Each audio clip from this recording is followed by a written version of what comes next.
Navy, as a result of the '83 Accord and this project whereby the Navy wanted to really diffuse things, and the phrase here at the time was the only project where we had to comprar la conciencia de la gente, to buy people's consciousness, and to get people to shut up about the Navy so that you could get a job in one of these factories that the Navy was supporting. So they set up like several factories, and they all ran for about a year, some a year and a half, and they all went down in some kind of fraud and scandals, and they closed down.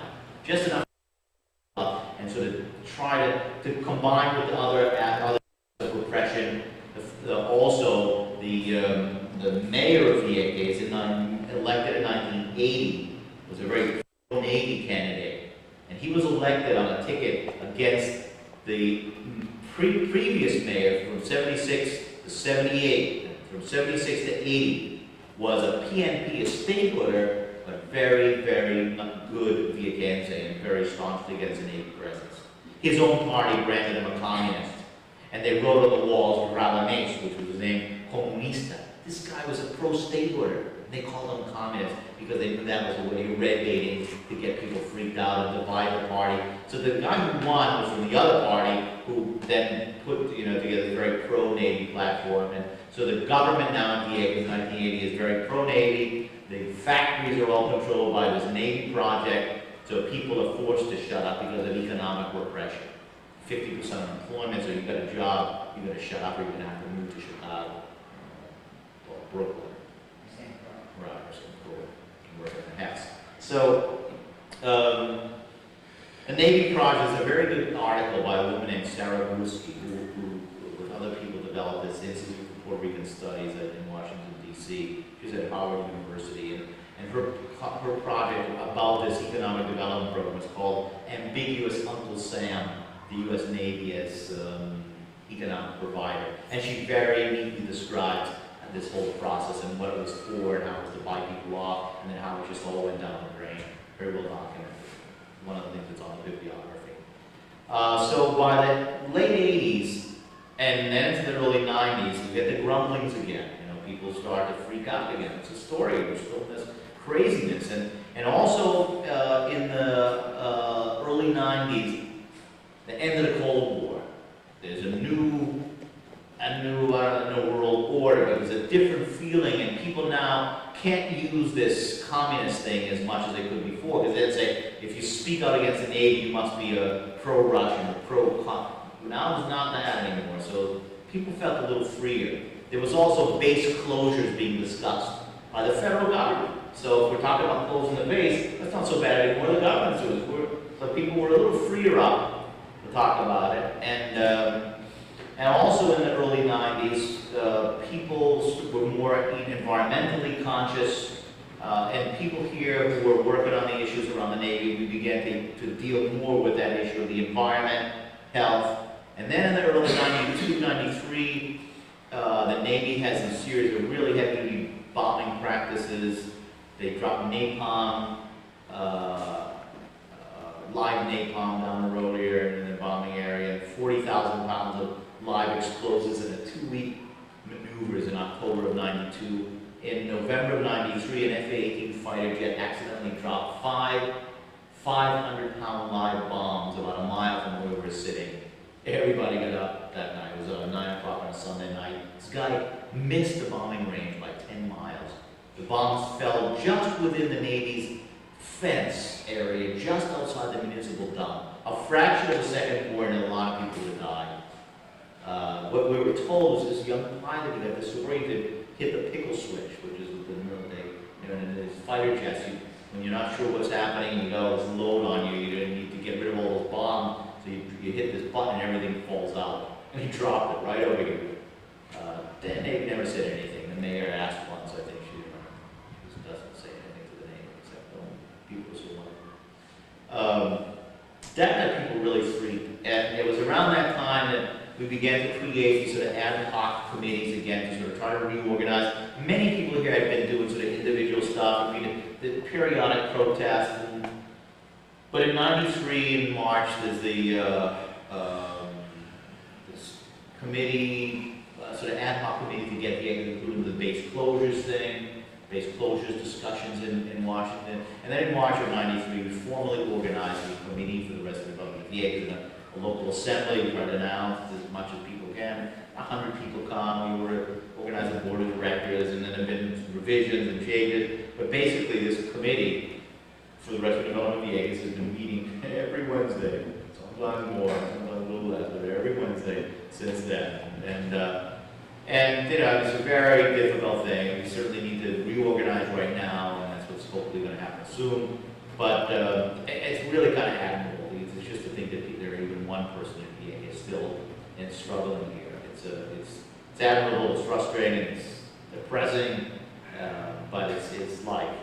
But this committee for the rest of the development of VA has basically been organizing, sort of directing the struggle around the Navy issue. Fishermen daily go out and battle with the Navy. There have been many incidents. Guy Rene Hernandez, I guess 2 or 3 years ago, out there fishing. His father was in the boat. Rene was diving. Bombers come around, about to bomb. Boat comes out from the OP, from the observation post area, goes out to his fishing boat and look, you guys got to get out of here in the bombing area. The guy on top says, well, look, I got, my son-in-law's down there. He's, tanking, he's fishing. As soon as he comes up, we'll leave. A few minutes later, these jets come by and start bombing. The kid hears his explosion, the boat exploded, comes up real fast, bleeding out of the ears, gets the bends, heavy repercussions internally, taken to a decompression chamber, which you don't have in VAs. The Navy whisks them out, takes them out of here. And there have been many other incidents like that. So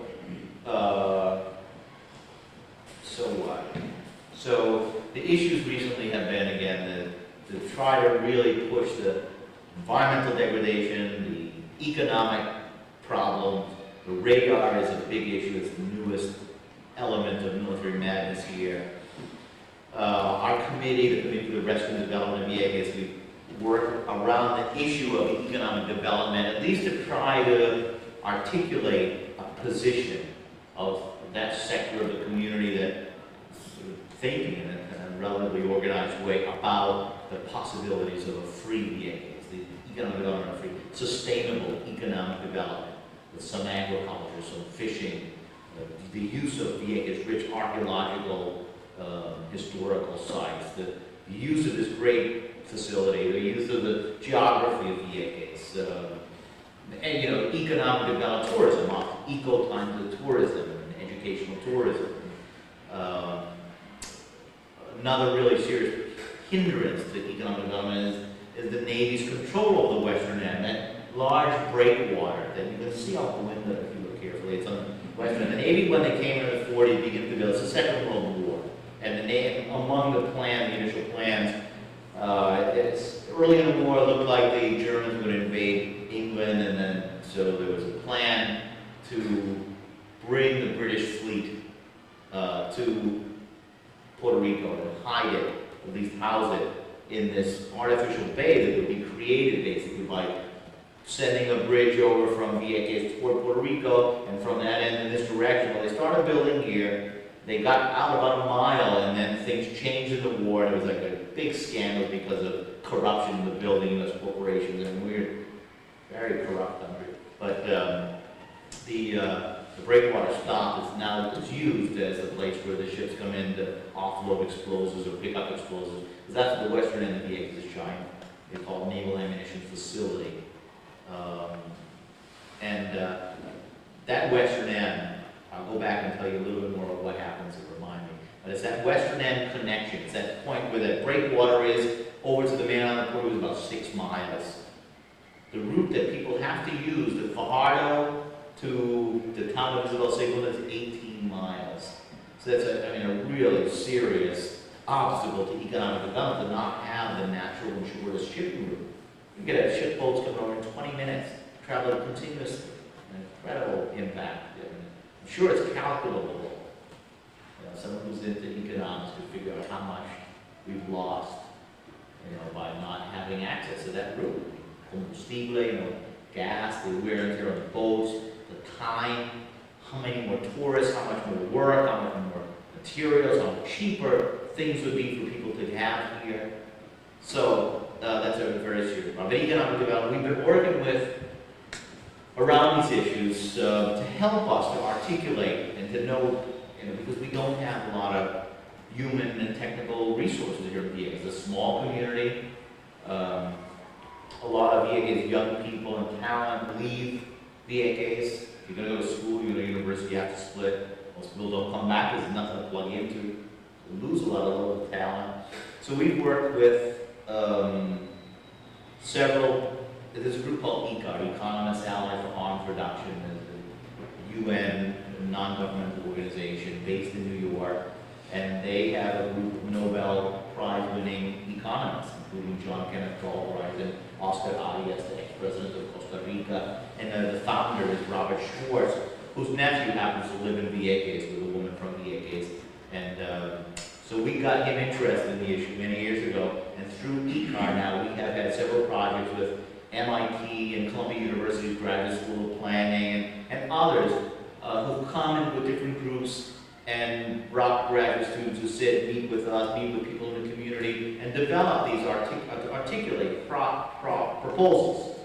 Not that, what we hear, from Manhattan, we think you guys should do this. It's very sensitive, and we made it very clear, as we do to everybody that comes and says they want to help. Well, that's great, they want to come and study and help us with ideas, but this will be, let's have meetings in the community and get some feedback and the reality, and then we'll filter your ideas through other people who also offer support to Vieques from the University of Puerto Rico's planning school and economists and environmentalists in Puerto Rico, so this stuff gets seen through and projected into a Puerto Rican perspective.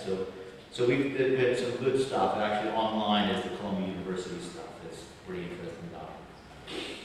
So that Western end again is very important. It's the most fertile land, about 8,000 acres if you go to Western, most fertile land, the highest point on Vieques, 1,000 miles, 1,000 feet high, feet high.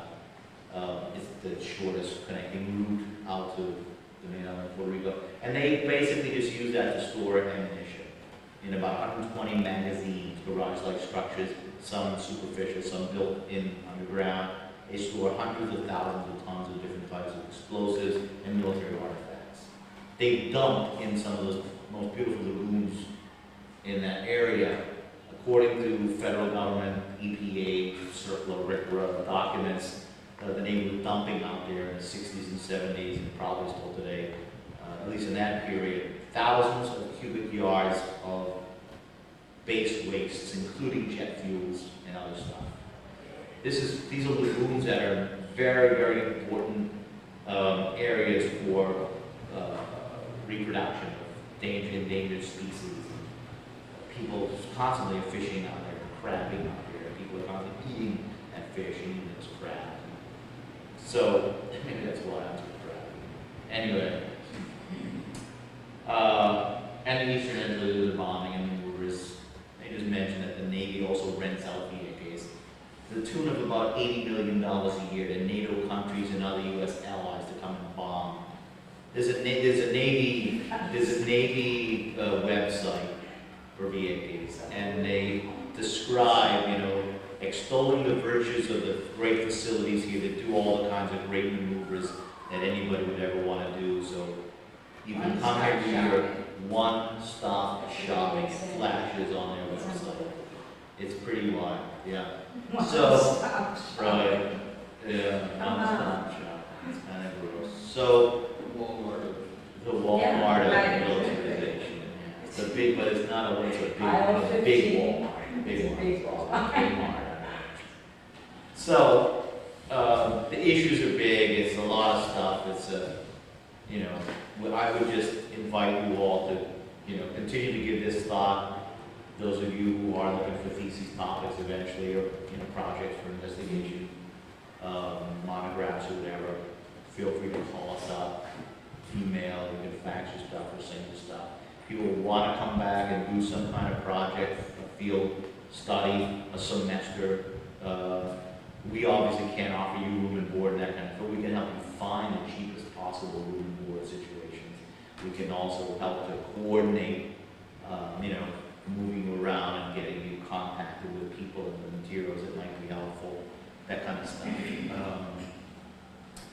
So, I also want to say that it's someone here, I'm not sure who it was, who said about hope and that being in Puerto Rico, like gave you hope for new hope. Is that you who said that?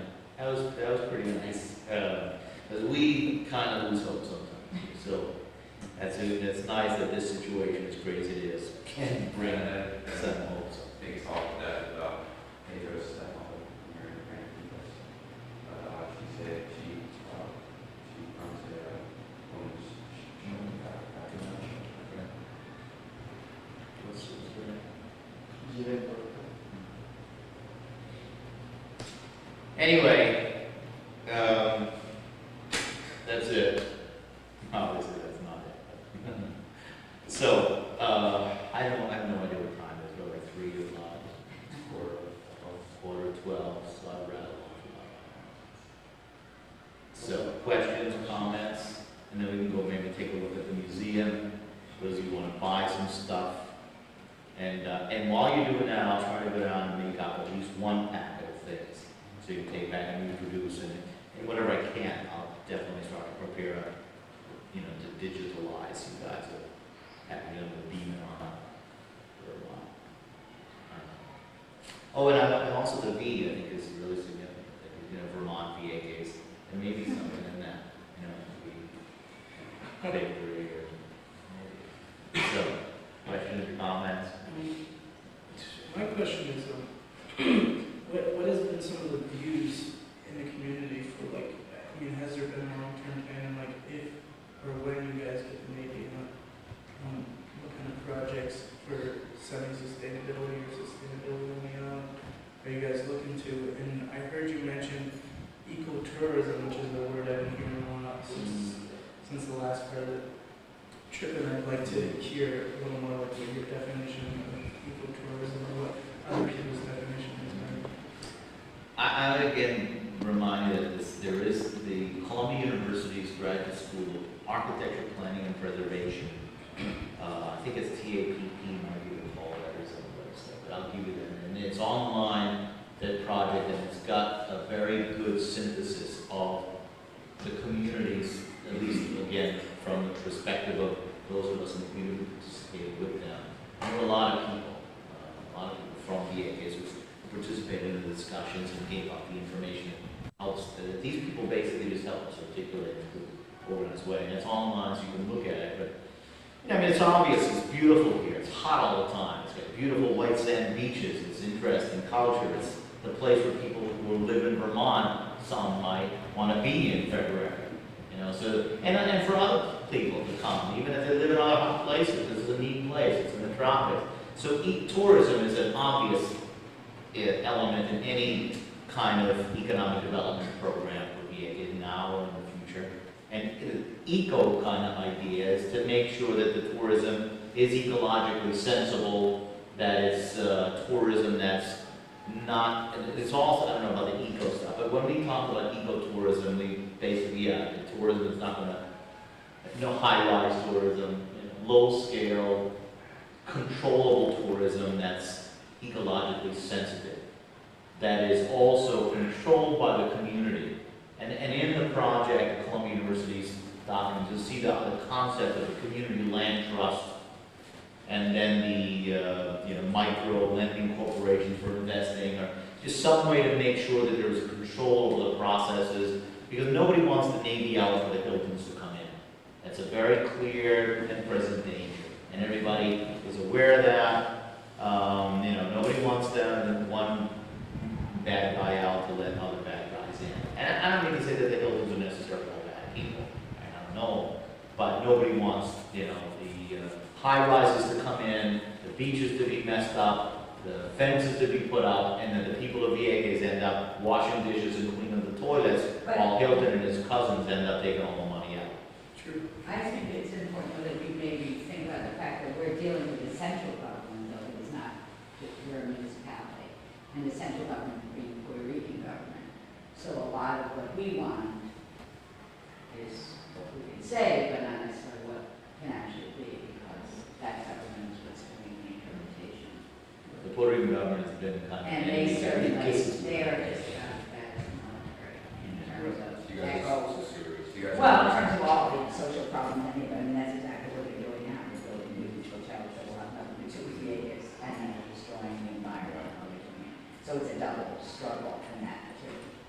just what we want, we sit down and dream about. It's like, what can we really achieve? So, one of the directions you guys are going for is like economic, pretty much control, community control of the economics and resources and everything like that. I mean, this is, our committee is not the government. We're not gonna be able to, we're not in power to do anything. What we wanna do is bring these topics to a discussion to such a point that if it becomes a real community discussion, then maybe it could influence those people who do have the power to do the right thing. But yeah, we visualize that the only correct way to do economic development is to make sure it's controlled by. Right now, 90% of the export is controlled by people who look more like me than the people of VAs. You know, they look more like us than people of VAs. It's trade winds and bananas and the crow's nest and 18 degrees north and you know, in on the blue horizon and Johnny's car rental and you know, Johnny is in Johnny Ramos by John Smith. And so it's there are, and the land is being controlled here now as well by realtors. I mean, there's this group of like 5 or 6 American men and women who have these little real estate and they're like wheeling and dealing with people's land, speculations and real serious problem. So yeah, we need to, you know, talk about controlling the process of economic development for the people of VAs. Because I tend to notice with like with the whole invasion of like the Navy and stuff now, you see like the invasion, like American people coming in and not only are they just visiting Very tourism, they're simultaneous. looking to As stay. Bob was explaining, I mean, the military made sure that your dollars are safe here. So that, you know, the North Americans for the past couple of hundred years, certainly since the total invasion at the turn of the century. What's the Roosevelt connection? This would just be a little- Well, it's Roosevelt Roads. Vieques is not a Navy base. Vieques is a component of Naval Station Roosevelt Roads, the largest U.S. naval station outside of the continental United States, which is over here right across the bay in Sable. Actually, I mentioned Sable. Sable is also a community that has suffered from U.S. military occupation. Took over the entire coastal area of Sable and parts of Nicaragua and built there this giant base in the Second World War, and this was part of that, and it continues to be. Now it's where part of where the Southern Command is going to be headquartered there. Now they got to get out of Panama. This is another new issue: the increased militarization of Puerto Rico through things like the movement of the Southern Command in Puerto Rico. But Vieques again is known as the inner range and the maneuver area. It's a part of what the Navy calls the Atlantic Fleet Weapons Training Facility, headquartered at Roosevelt Roads and in Norfolk, Virginia. This is a section of the Roosevelt Roads Naval Station. So,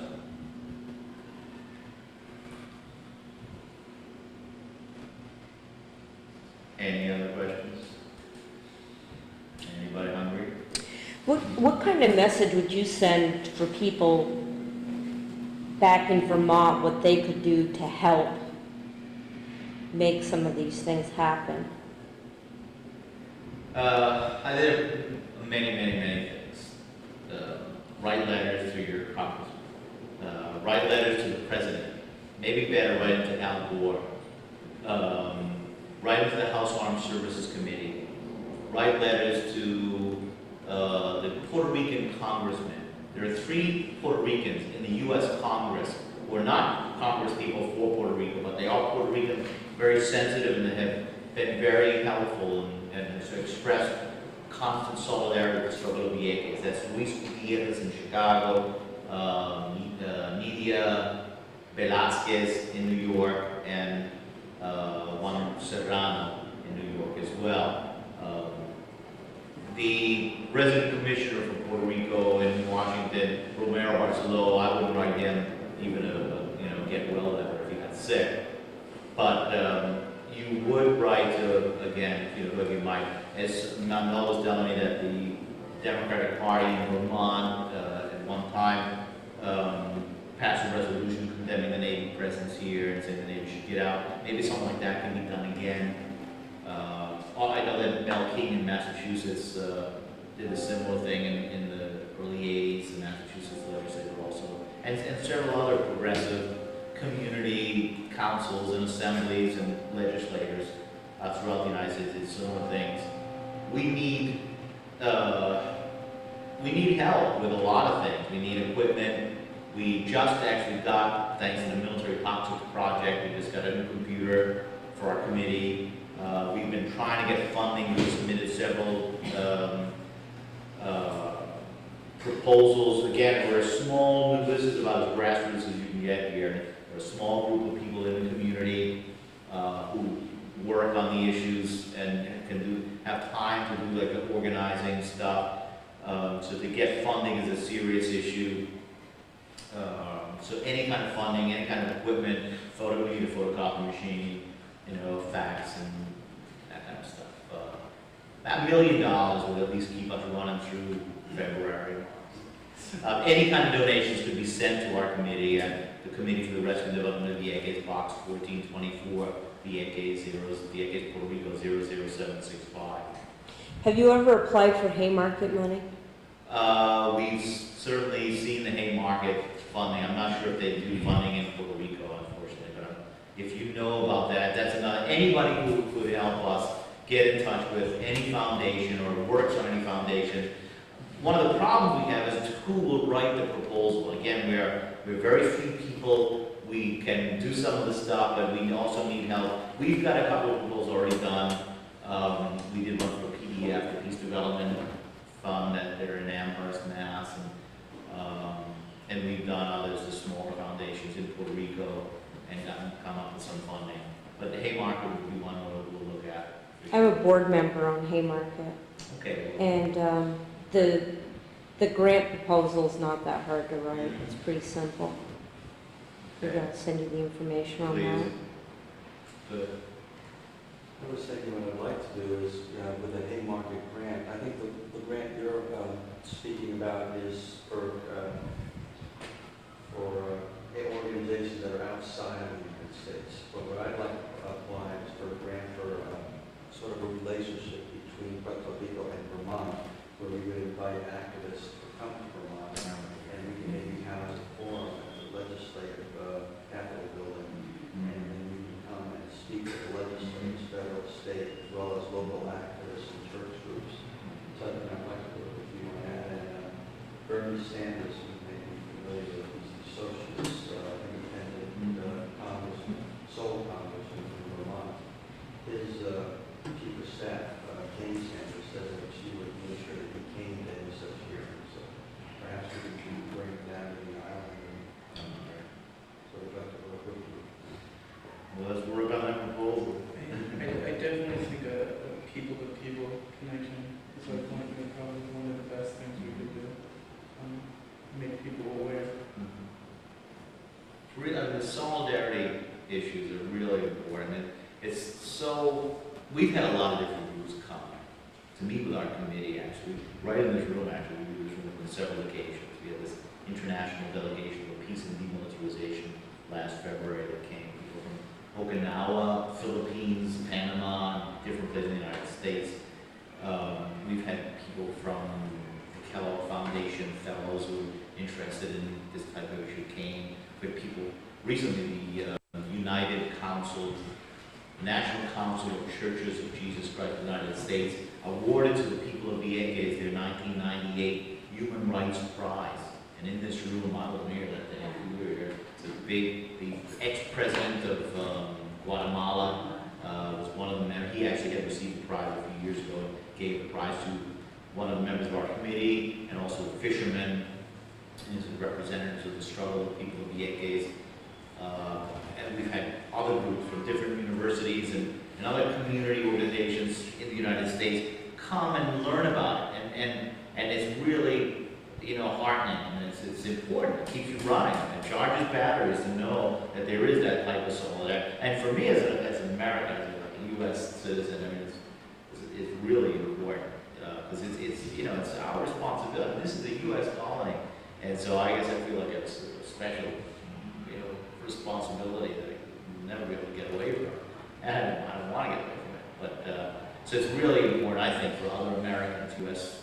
to come and do whatever can be done, always respecting that this is Vieques, this is Puerto Rico, and whatever I, from Boston, might think about this issue, I'm not the spokesman.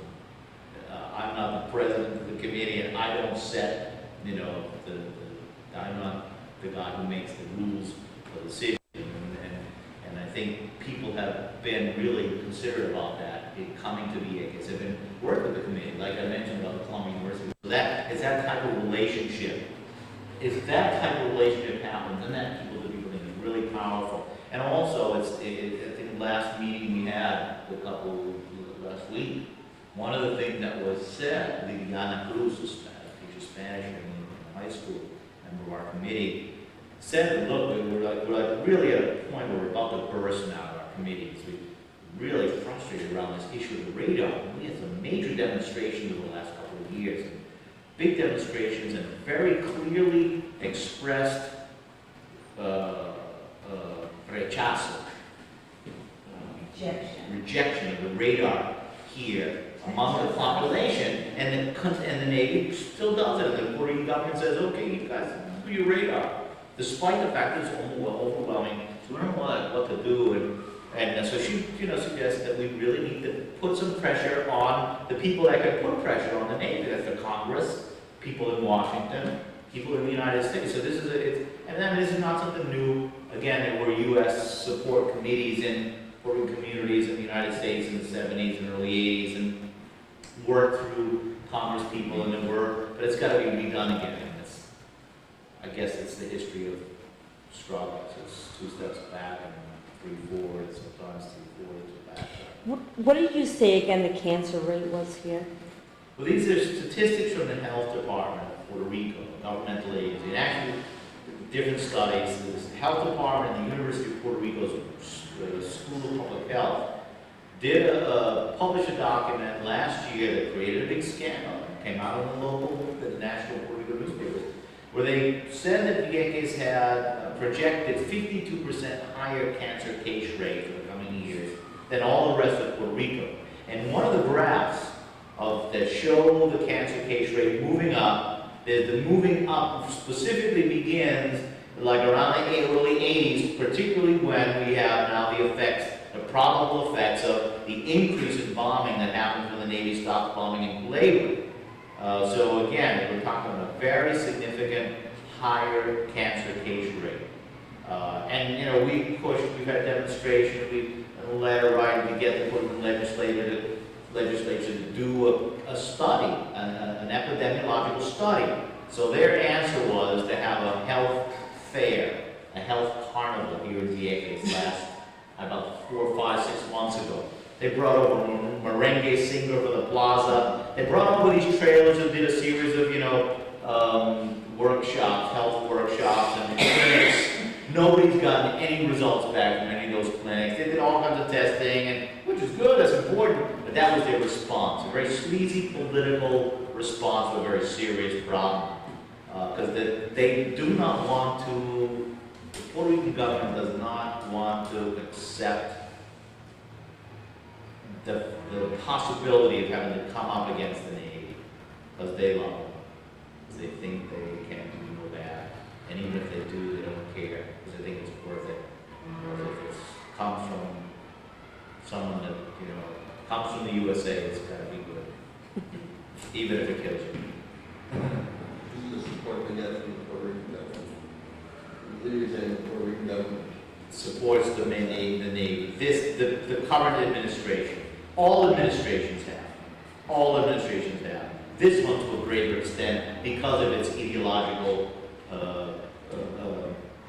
closeness to the idea of all things U.S., because it wants Puerto Rico to be a state. The governor of Puerto Rico said a couple of years ago in his press statements, things like, I don't know why those people get worried about the Navy presence there. What problem do they have with the Navy there? This is a guy who's a doctor. He's children. Yeah. And the current, or is the governor you have? In Puerto Rico is the governor. Okay, in Vieques. Vieques is the mayor. She's right now indicted on 4 counts of corruption. Is she from Vieques? She's from Vieques. She's a retired school teacher, also from the statehood party. and she is about to go back to trial again.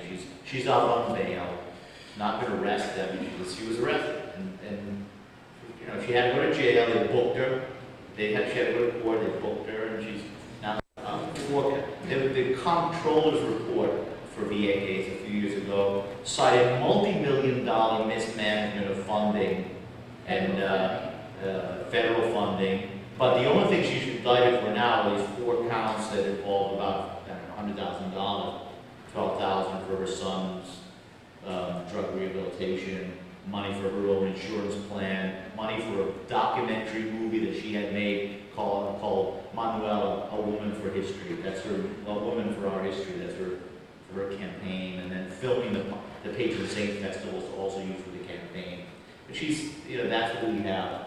Let me give you a sense of Manuela. I brought this international delegation for peace and demilitarization to her last February when they came to get the official word from our government. Manuela, you know, this is the group, you know, made appointments here, very gracious, and cookies and coffee and stuff. And then, so we had some conversation, and the people were pretty, you know, the people that were there were all progressive, group of about 10, 12 people. And one of them asked, Manuela, what about this radar thing? Aren't you worried about the possible health implications of the radar and electromagnetic radiation? She said, well, you know, I read the environmental impact statement section about the radar and the health, and I really don't understand it. So the guy who wrote that section for the Navy came and gave me a little talk about it and explained it to me, and I still don't understand it. And that's all she said. So she doesn't understand. I mean, that's her way of not dealing with like a very serious issue of health. I have a question.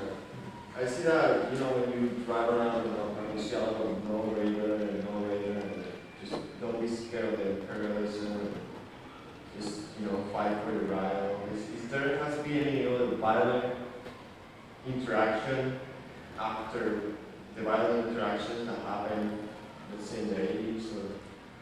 There have been some incidents, none organized and none as impressive and dramatic as those in the late 70s and early 80s. There have been, you know, incidents where Navy vehicles are smashed, where fights begin. Navy people are told to stay in their place and not come out of the civilian section, but usually they do. There's only a small contingent, actually, military personnel. It's a CP brigade that are stationed here. The large-scale military presence, in the sense of people, has ended in the late 70s, really. And now there's a CP brigade, maybe less than 100 guys, and they're men and women. And sometimes they come out, they go to the post office, sometimes they go out to a bar or something, and there usually be a problem if they do that. We, as our committee, as part of our program, last year put up several signs in the community in different places saying, civilian sector off limits to all military personnel. And, but they had not been like heavy violence. But it seems like the radar is affecting the health of the people. The radar isn't operating yet. We worry that it will affect it. It's definitely affected my health, and it's not.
How was your trip, Jason?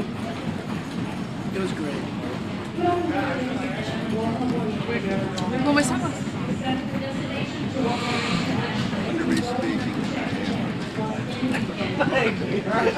Yeah,